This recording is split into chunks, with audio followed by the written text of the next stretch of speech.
Alors après, ce qu'on veut faire, c'est de créer un lien avec un but qui est plus grand que la personne. Et même que puisse connecter avec un environnement qui est supportant. Alors, je vous donne un exemple. Si on prend le modèle des 6 besoins humains d'Anthony Robbins, il y en a deux, mais on verra tous ces modèles-là. Donc, c'est ce que lui appelle les besoins spirituels.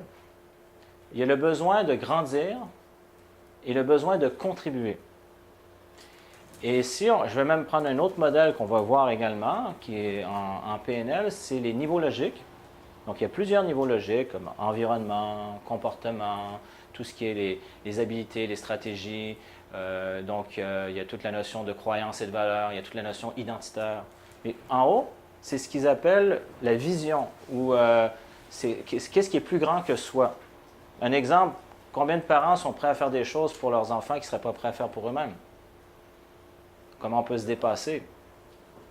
Alors, dans cette notion de ce qui est plus grand que nous, on va justement permettre à la personne de faire un lien. Des fois, la personne est là, puis « Ouais, je voudrais changer, mais bon. » Mais quand la personne réalise que c'est pas juste pour elle-même, c'est bon, en faisant ce changement-là, ça va faire du bien autour d'elle.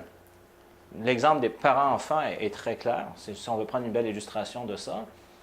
Là, ça vient justement renforcer la durabilité du changement, parce que ça a un sens.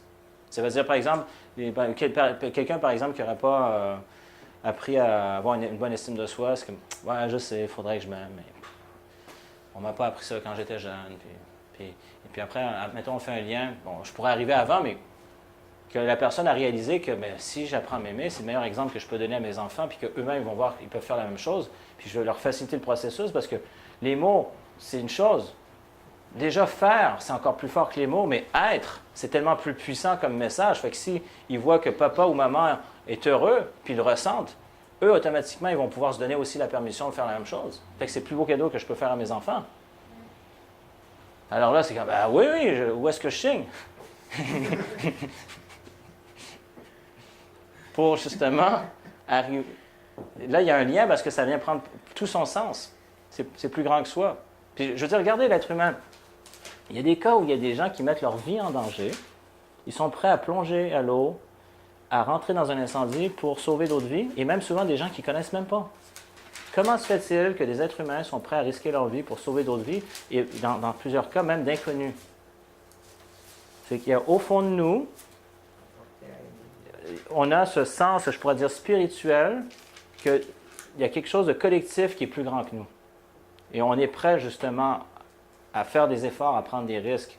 Et on peut accéder à cette force. Comme des gens, par exemple, qui ont été prêts à aller à la guerre pour défendre leur pays. Je pense, il y a eu des cas où c'était des meilleures causes, hein, mais que ce n'était pas des guerres économiques. Mais c'était pour défendre leur famille, pour défendre leur patrie.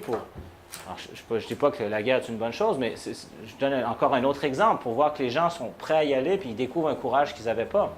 Fait que des fois, là où on ne pense pas avoir un courage pour transformer notre vie, quand on découvre qu'il y a quelque chose de plus grand, on est prêt à le faire. Mais juste l'exemple parent-enfant est déjà un très bon exemple.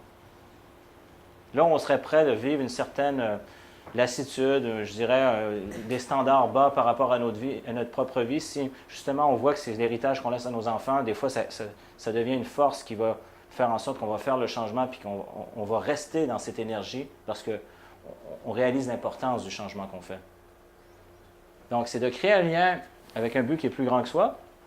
Puis en même temps, dans tout ça, c'est de connecter avec un environnement qui est supportant. Donc, la notion de... Des fois, dans certains cas, prenons une personne qui est toxicomane ou alcoolique, à un moment donné, va pas refréquenter les mêmes personnes.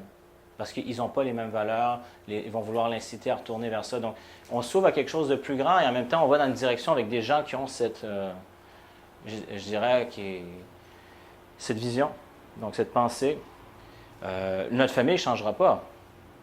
Ça, c'est sûr, mais on peut rencontrer des groupes ressources, d'autres personnes qui nous permettent d'avoir des ressources. Donc, c'est aller dans ce sens-là, selon les différentes difficultés auxquelles on peut faire face, les défis auxquels on fait face.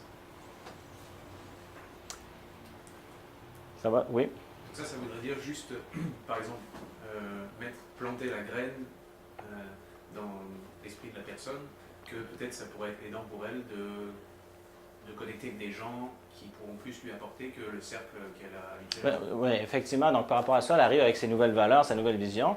Puis, à un moment donné, c'est de dire, OK, donc, le groupe de personnes que tu fréquentes, comment, ah non, eux, ils ne sont pas là-dedans, ils sont plus, je prends une expression que souvent j'entends de différentes personnes, ils me prennent pour un extraterrestre. Ah, OK. Parce que cette personne-là, elle est ouverte à des choses qui, pour beaucoup, c'est de quoi tu me parles, j'ai aucune idée de quoi tu parles. Mais que là, elle réalise tout à coup, à un moment donné, mais c'est comme... Il y a un temps, il y a une époque de ma vie où j'avais des choses en commun avec ces personnes-là, mais puis, je réalise que maintenant, je suis rendu ailleurs. OK? Donc, tu es rendu comment maintenant? Puis là, elle en parle, puis c'est qui les gens qui sont là? Puis là, elle dit, ben moi, c'est ce que je recherche. Puis là, elle parle de ses valeurs. C'est des gens qui ont ces valeurs-là, qui ont ces...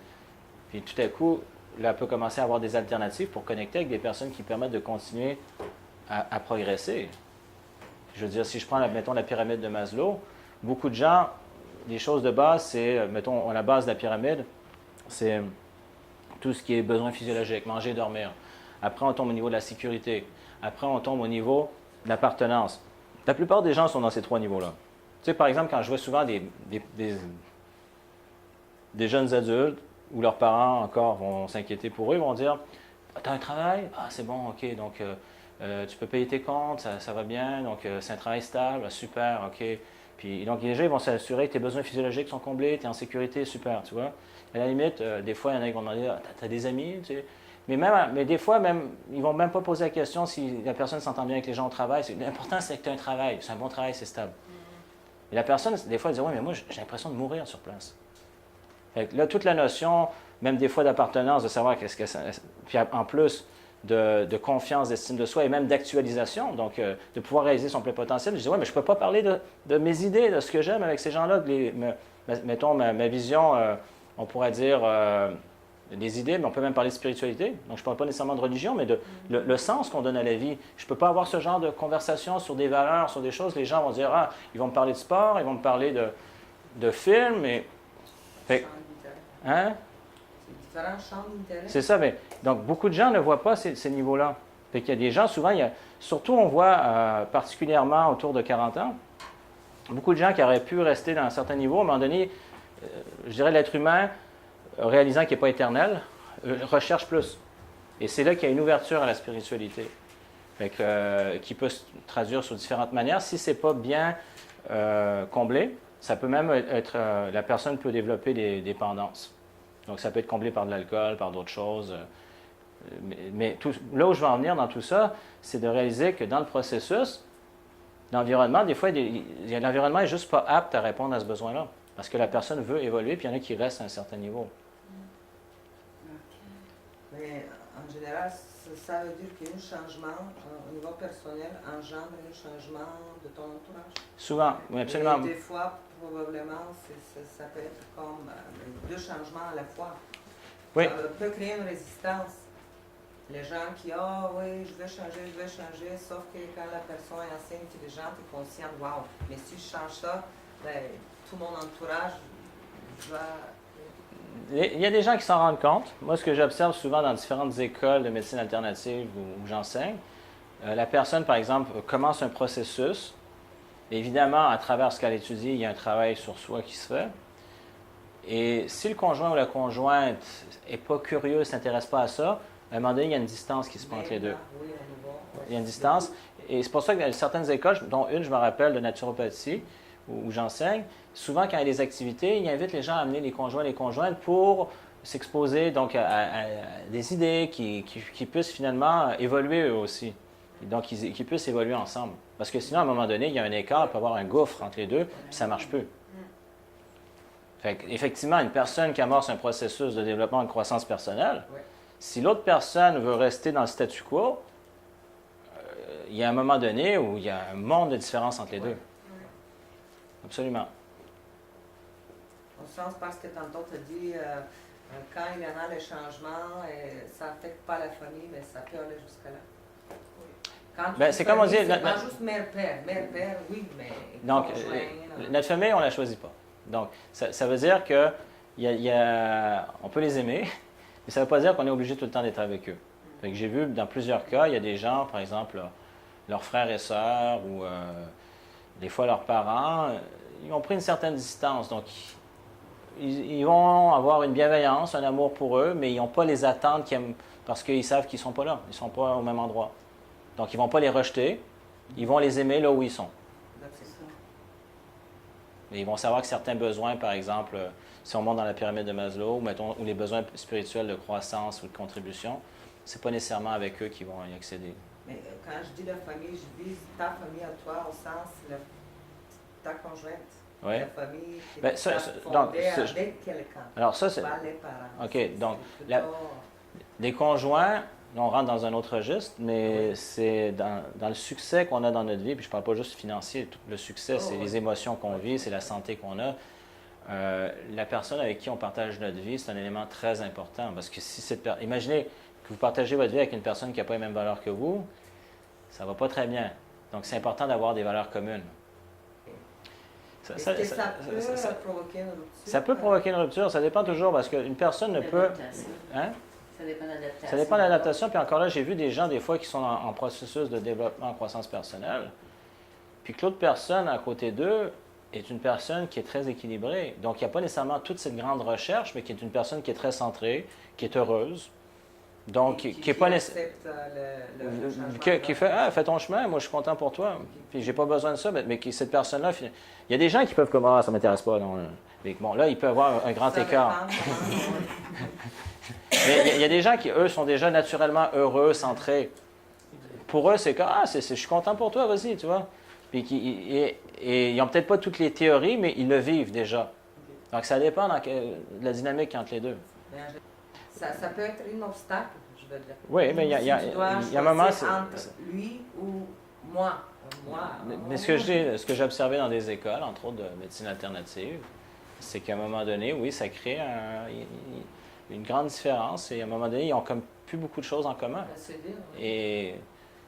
Mais là où j'amène une autre perspective qu'on entend moins souvent parler, c'est qu'il y a des personnes qui n'ont pas toutes ces théories, mais qui le vivent déjà. Ce sont des personnes aimantes, des personnes patientes, des personnes qui sont centrées, joyeuses, qui n'ont pas toutes ces théories, mais qui le vivent déjà. Donc, ces personnes-là peuvent être très bien avec une personne qui est dans ce processus-là.